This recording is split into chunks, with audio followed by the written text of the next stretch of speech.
ایک عظیم سلطنت میں جہاں سنہرے مینار آسمان کو چھوتے تھے، ایک وزیر رہتا تھا جس کی وفاداری سلطنت کے خزانے میں موجود کسی بھی ہیرے سے زیادہ چمکتی تھی۔ اس کی حکمت ایک رہنمائی کرنے والا ستارہ تھی اور اس کی فضیلت دربار کی بعض اوقات دھندلی دنیا میں روشنی کا مینار تھی۔ بادشاہ جو خود بھی دانا تھا اس وزیر کو سب سے زیادہ عزت دیتا تھا، مگر سب سے چمکدار ستارے بھی کبھی کبھی مدھم ہو جاتے ہیں، اور یوں ایک سائے نے وزیر کی راہ کو گھیرا۔ ایک غلطی، ایک لمحاتی لغزش، کیونکہ ہم میں سے کون ہے جو غلطی سے محفوظ ہے؟ بادشاہ جس کا بھروسہ ٹوٹا تھا ایک غضب سے بھر گیا جو کسی بھی بھٹی سے زیادہ گرم تھا۔ وزیر کی دولت چھین لی گئی، اس کی آزادی ٹھنڈے پتھر کی دیواروں میں تبدیل ہو گئی۔ تاہم وزیر نے اپنے اثر و رسوخ کے برسوں میں نیکی کے کئی بیج بوئے تھے، اور اس تاریک گھڑی میں ان بیجوں سے ایک غیر متوقع باغ اگایا۔ محافظ ایک مہربان لفظ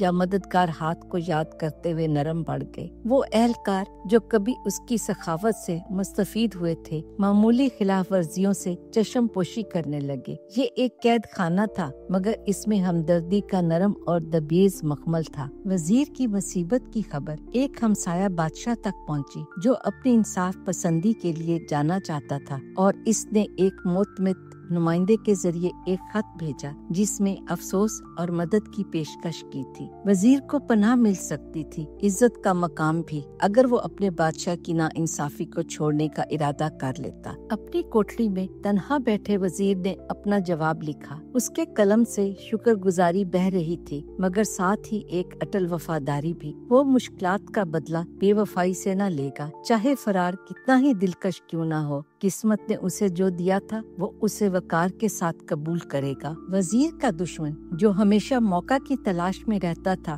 اس موقع سے فائدہ اٹھانے میں مصروف ہوا۔ غداری کی سرگوشیاں بادشاہ کے کانوں تک پہنچا دی گئیں۔ دوسرے بادشاہ کا قاصد گرفتار کر لیا گیا اور وزیر کی تقدیر خطرے میں تھی، مگر سچ ہمیشہ چمکتا ہے، اور جب بادشاہ نے خط کو پڑھا تو اس کے دل میں ندامت کا سیلاب آیا۔ وزیر کو آزادی ملی، نہ صرف اس کی کوٹری سے بلکہ شک کے سائے سے بھی۔ بادشاہ کی معذرت دل سے تھی، اس کا اثر نو احترام واضح تھا، مگر ہمیشہ عاجز وزیر محض مسکرایا اور کہا کہ مشکلات اس کی زندگی کی تصویر میں بس ایک دھاگا تھی، ایک نقش جو اس کی پیدائش سے بہت پہلے ترتیب دے دیا گیا تھا۔ اور یوں بادشاہ نے ایک گہرا سبق سیکھا۔ بادشاہ نے اپنے وزیر پر نظر ڈالی اور محض ایک وفادار رعایا نہیں بلکہ اپنی خود کی خطا اور توبہ کی صلاحیت کی عکاسی دیکھی۔ وزیر جس کی روح ناقابل تسخیر تھی نے سمجھا کہ حقیقی طاقت زندگی کے طوفانوں سے بچنے میں نہیں بلکہ انہیں وقار کے ساتھ برداشت کرنے میں ہے، کیونکہ ہر آزمائش میں